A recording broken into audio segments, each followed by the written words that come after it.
Hello friends, welcome to my channel Your English Classroom.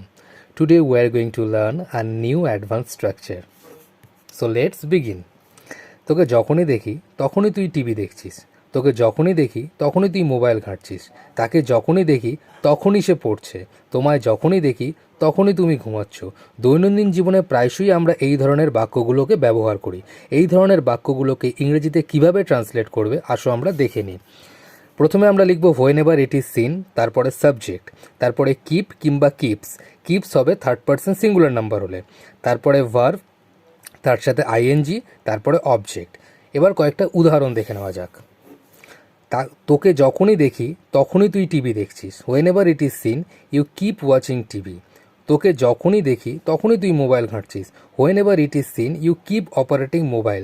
Mobile ঘাঁটাকে ইংরেজিতে operating mobile বলে।